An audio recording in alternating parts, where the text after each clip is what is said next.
FM 89.1, Radio Universidad.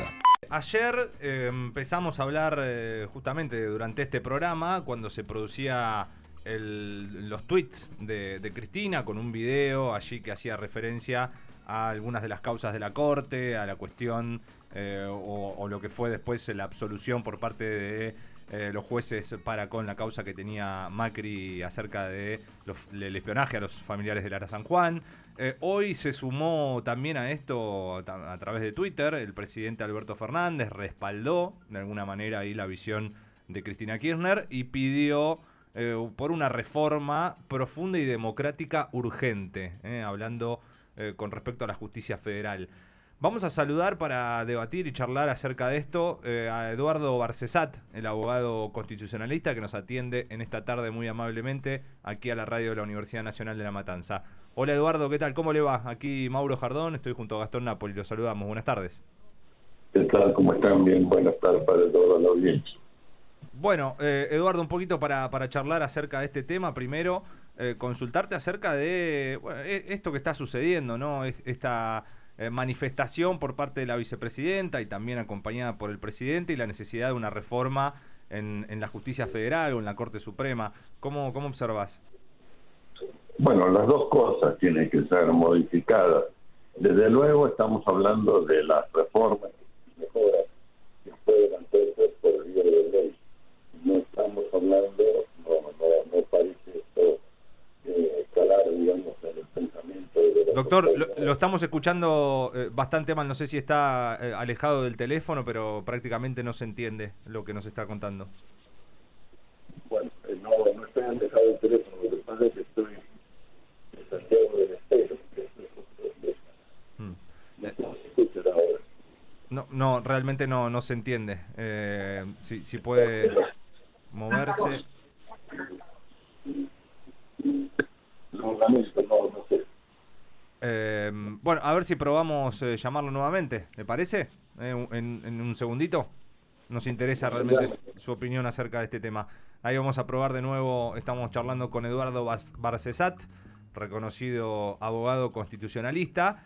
En principio, bueno, manifestando la necesidad de esta reforma que está proponiendo tanto, que lo viene haciendo desde hace un tiempo, no tiene que ver a veces con una coyuntura, sino también con un recorrido, ¿no?, que va llevando desde el presidente Alberto Fernández en un primer momento, hablando de la necesidad de una reforma y después todo lo que pasó, porque cuando asumió Alberto Fernández no estaba conformada esta Corte Suprema ni tampoco había sido ungido como presidente del Consejo de la Magistratura, Rosati tampoco. Ahí, Barcesat, ¿nos escucha? Los escucho perfecto. Sí. Ahora sí, lo escuchamos espectacular, como si estuviera acá. Nos decía. Bueno, estábamos hablando de la Corte Suprema, y por supuesto lo que está ahora a consideración y que me parece un excelente proyecto es aquello que puede hacerse en los límites de las facultades del Congreso de la Nación sin acudir a una reforma constitucional. Bueno, en esa idea creo que el proyecto satisface lo que establece el artículo 1 de la Constitución Nacional cuando habla de que el gobierno nacional adopta la forma representativa, republicana y federal. Esta Corte, con representación de las provincias, como es el proyecto, que con un origen republicano y federal, obviamente va a encajar mucho mejor en el texto de la Constitución que la breve Corte Suprema que tenemos a la fecha, que no tiene ningún número mágico ni representa ninguna cifra sabia, es simplemente una interpretación que se hizo en su momento, que fue el gobierno de Cristina Fernández de Kirchner, de volver a una corte de 5 miembros, pero yo creo que fue una iniciativa no feliz en este sentido. Entiendo que una corte que debe atender causas en una población que asciende a más de 47 millones de habitantes, tiene que tener una capacidad de absorber el número de causas que anualmente llegan a su conocimiento y decisión. Recordemos que promedio llegan a la Corte por año de 12 a 14.000 casos. Actualmente la mayoría de esos casos son desestimados sin ningún tratamiento, con recurso a esto que la jerga forense llamamos el artículo 280 del Código de Procedimientos, y que la autoriza a cerrar el reclamo ante la Corte sin ingresar al fondo de la cuestión mediante una manifestación dogmática de que no satisface el escrito los requisitos del remedio federal. Bueno, con eso más del 80 o 85% de los casos son desestimados. El otro aspecto es que la Corte ha sostenido siempre, y siempre se ha equivocado, me parece, de que su actuación no está sujeta a plazos. Con eso, lo que hace es escoger aquellos temas en los que quiere pronunciarse por razones políticas y dejar estaqueados aquellos en los que no le interesa pronunciarse porque no puede satisfacer sus apetitos políticos. Y así es como podría señalar las causas que refieren paradigmáticamente al lawfare. Están pendientes de tratamiento desde hace más de 3 años, caso Milagro Sala, el tema de la fotocopia de los cuadernos, la maldita causa inventada por los servicios y con intervención y colaboración del Ministerio Público, Fiscal y de los jueces federales y tribunales superiores. El único que no se pronunció es la Corte, y la Corte tiene hace más de fines del 2018, tiene más de 30 reclamos de letrados, entre los que me incluyo, pendientes de dictar alguna resolución, y no es que lo haya denegado, ni lo haya rechazado, simplemente están estaqueados para favorecer la persecución judicial, las ridículas causas, en fin, todo aquello que puede deteriorar el prestigio de la Administración de Justicia, y a la cabeza en ese desprestigio la Corte Suprema. De allí que efectivamente las autoridades, creo que con justas razones, están bregando por una modificación importante en la integración y funcionamiento de la Corte Suprema. Pero esa modificación, para ser valedera, tendrá que suprimir el artículo 280 del Código Procesal, porque si a todos los jueces se les exige pronunciarse en observancia a la supremacía de la Constitución y de los tratados internacionales de derechos humanos, la Corte tiene que ser un ejemplo en eso y no un punto y aparte. Y además tiene que tener plazos generosos, por supuesto, para emitir sus resoluciones de trámite y las sentencias definitivas, pero plazos al fin, porque si no es un poder monárquico. Deja de lado lo que no quiere tocar, se mete en lo que le interese por razones políticas, y el resto, bueno, queda allí estaqueado por tiempos indefinidos e indefinibles. De modo que creo que eso completaría, no sé si el actual proyecto lo contempla, pero por lo menos en todas las intervenciones que se me ha pedido en el Congreso de la Nación, he señalado con vehemencia que no es solamente el número de miembros, que es un avance importante, y su representatividad, sino también suprimir estas dos ventajas, privilegios, rémoras monárquicas que tiene el funcionamiento de la Corte Suprema de Justicia de la Nación. Bueno, el resto es lo de la justicia federal. Desde que comenzó el tema y el actual presidente anunció la democratización del Poder Judicial, siempre sostuvimos que debía empezar por la Corte Suprema, porque es la cabeza, y por lo tanto cualquier modificación y mejora en ese funcionamiento insufla al resto del espigón jurisdiccional de los tribunales inferiores. Bueno, lamentablemente no fue así. Se empezó con un proyecto que quedó con media sanción para modificar la justicia criminal y correccional federal, pero que no logró completar la segunda aprobación, la de la Cámara de Diputados, y que entiendo ha perdido estado parlamentario.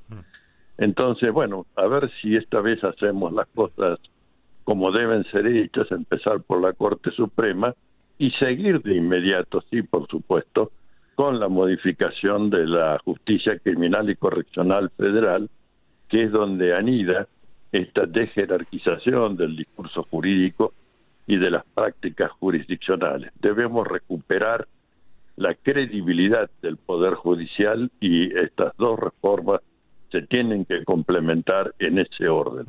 Primero Ahora, la Corte Suprema sí, y después la justicia criminal y correccional federal. Estamos hablando con Eduardo Barcesat, abogado constitucionalista. Ahora, doctor, usted marca la necesidad de cambiar algunas cuestiones de organización, sobre todo, y más allá de la ampliación de la cantidad de representantes en la Corte Suprema, que el proyecto hablaba de uno por provincia, ¿no? Hay un espectro más federal. Correcto. E incluso también con algunas cuestiones de género, que hoy, por ejemplo, no hay ninguna mujer allí representada en la Corte Suprema. Tema de plazos, tema de la necesidad de dar explicaciones. Digo, todo esto en el marco de, cómo se impone la discusión mediática, ¿no? Porque desde no sé hace cuánto, de que yo tengo memoria, que se habla de un funcionamiento incorrecto de la justicia, pero siempre que se integra al debate la posibilidad de cambiar o de democratizar, como se dice, surge un espectro de críticas por parte tanto del poder mediático como de, ni que hablar, la corporación judicial, para que esto no suceda. Y también es acompañado por un sector, por una parte política, y que tiene representación también en una parte de la sociedad. Digo, ahí hay una contradicción también entre la necesidad de mejorar la justicia, que hay una opinión, me parece, más general, y esto de la reforma, que no sé si usted encuentra alguna explicación si tiene que ver porque es una propuesta del peronismo o del populismo, o cómo se intenta enmarcar, ¿no?, para que Cristina no vaya presa, para buscar la impunidad. Digo, ¿cómo se explica toda esta discusión mediática? Yo diría que aquellos presuntos constitucionalistas que desde ya están alzando voces contra esta reforma, diciendo que es inconstitucional, que me expliquen cuál de los dos modelos, el de una corte de 5 integrantes versus una que tiene la representatividad de todas las provincias que integran el territorio nacional, cuál cumple mejor con el artículo 1 de la Constitución, que es el fundamento mayor que yo le encuentro a esta reforma y que el proyecto satisface, porque va a ser más representativa, más republicana y federal. La actual Corte no es ninguna de las tres cosas. Entonces, estoy dispuesto a cualquier debate con aquellos que dicen que esto es inconstitucional o que pretende un favoritismo a favor de un sector político y en perjuicio de otro, para que me expliquen a ver dónde, en qué cláusula, en qué tramo del proyecto es que se ventila ese favoritismo o esa sectarización del proyecto en examen. Bueno, yo creo que es parte de la laraca que acostumbra cuando hay una reforma que tiene un sesgo democrático, enseguida se alzan las voces de la reacción para empezar a intentar frenarla o dar vaticinios de inconstitucionalidad. Y lo otro que se debe tener en cuenta, y también lo hemos dicho en las intervenciones en el Congreso, y lo hago en cada requisitoria periodística, es que los actuales integrantes tienen que ser sometidos al proceso constitucional de enjuiciamiento y remoción por mal desempeño y también por posible comisión de delito, porque no pueden ingresar a la nueva Corte de la Nación. De ninguna manera estos 4 integrantes actuales pueden pervivir bajo el proyecto de la nueva Corte Suprema de Justicia de la Nación. Tienen que ser enjuiciados y removidos para que el cambio sea sincero, sea total y podamos aspirar a una justicia que satisfaga esos 4 estándares que establecen los tratados internacionales de derechos humanos, a saber, idoneidad, independencia, imparcialidad y competencia. Bueno, con estos criterios creo que la reforma tiene un aval tanto en la Constitución como en los tratados internacionales de derechos humanos, que sería imposible darle una respuesta, por lo menos desde la racionalidad del derecho, ¿no? ¿Y cuál es la posibilidad real, digo, si esto está dentro del marco del ámbito democrático y constitucional, de que haya una remoción concretamente de los representantes de la Corte Suprema para conformar una nueva Corte más ampliada? Bueno, pero hay que tomar los casos cotidianos y más cercanos para entender por qué esa remoción y enjuiciamiento. ¿Cuándo se vio que una Corte Suprema derogue una ley y reponga una ley anterior que había sido derogada por el Congreso de la Nación? ¿Cuándo se vio que jueces se metan en temas de política sanitaria y digan que es razonable o no razonable respecto a las medidas de profilaxis social que establece el Poder Ejecutivo, que tiene a su cargo precisamente la política sanitaria de la Nación? Bueno, todos estos disparates que hemos asistido en la última etapa de esta Corte Suprema ameritan efectivamente, sin vacilaciones, el enjuiciamiento y remoción. Son totalmente incompatibles. Fíjense el episodio reciente del presidente de la Corte y ocupante del cargo también de presidente del Consejo de la Magistratura, de decir que el fallo que habían dictado los jueces de la Cámara Federal, me refiero a Bruglia, Bertuzzi y Llorens, era razonable, era perfectamente constitucional, etcétera, siendo que le va a tocar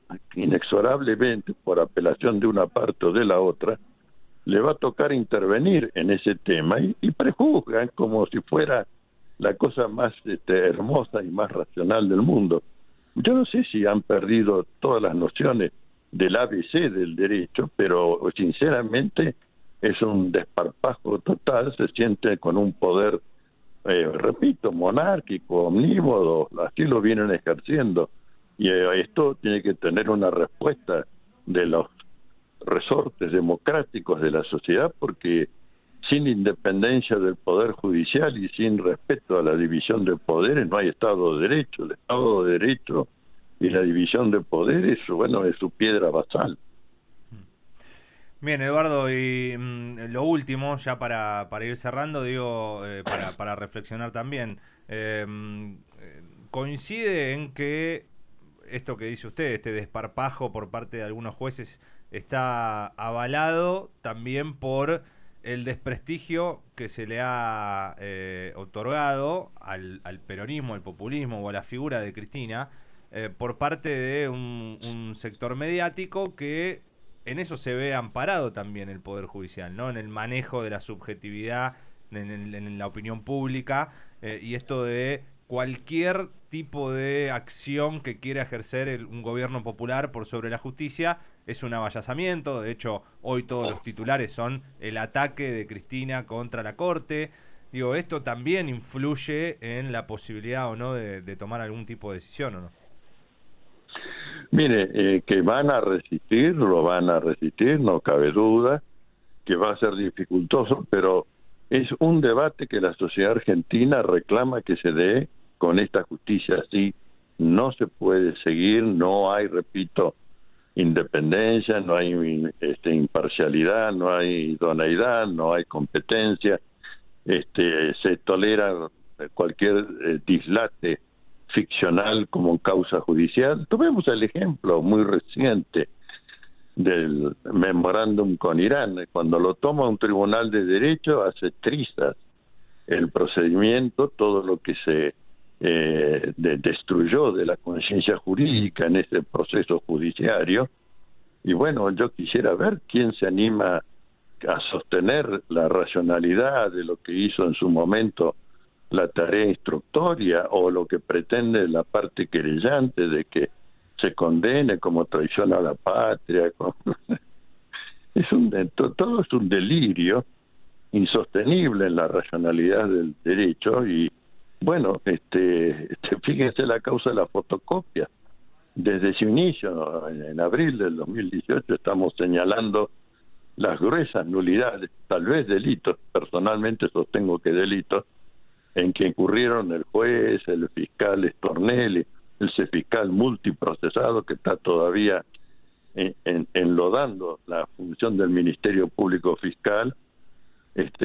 ¿Cómo puede eso, que ahora queda develado con una pericia que tuvo que abonar y enfrentar un particular damnificado, no el Estado no hizo peritaje sobre esos, las grafías de los cuadernos quemados y resucitados, todo esto que si uno lo cuenta en un libro, nadie diría que fuese una causa judicial, diría o que es un humor negro o cualquier otra estupidez, pero jamás una causa judicial. Bueno, es una causa judicial, ha habido afectaciones a la libertad individual, ha habido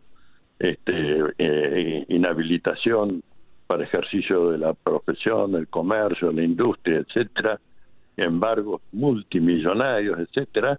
¿Y quién va a responder después por todo este disparate? Va a responder el patrimonio público de la nación, porque a esos jueces y a esta corte que prohijó y amparó esto, recordemos la foto del expresidente de la corte, Lorenzetti, con Moro y con Bonadío, como si fuera el trío ahí de la democratización del Poder Judicial, y no lo que es efectivamente. Todo esto ha sucedido en la Argentina, en un país con una cultura jurídica enorme, de prestigio, y que sin embargo soporta la peor administración y los peores atropellos a las libertades y derechos que consagran nuestra Constitución y estos tratados internacionales que tienen rango y jerarquía de cláusula constitucional. Eduardo, muchísimas gracias por estar aquí con nosotros, muy amable. Hasta pronto. Eduardo Barcesat, abogado constitucionalista, varias cuestiones ha dejado la necesidad de la remoción directamente de la Corte Suprema, remoción y enjuiciamiento debido a las últimas acciones realizadas, y la necesidad de que ese proyecto de democratización de la justicia, que tenga representantes en cada una de las provincias y que también le dé plazos, y la necesidad de dar explicaciones a la Corte Suprema, que hoy no las tiene, me parece de lo más destacado que nos ha comentado en el día de hoy. Desde la Universidad Nacional de La Matanza, Radio Universidad FM 89.1. Siempre cerca.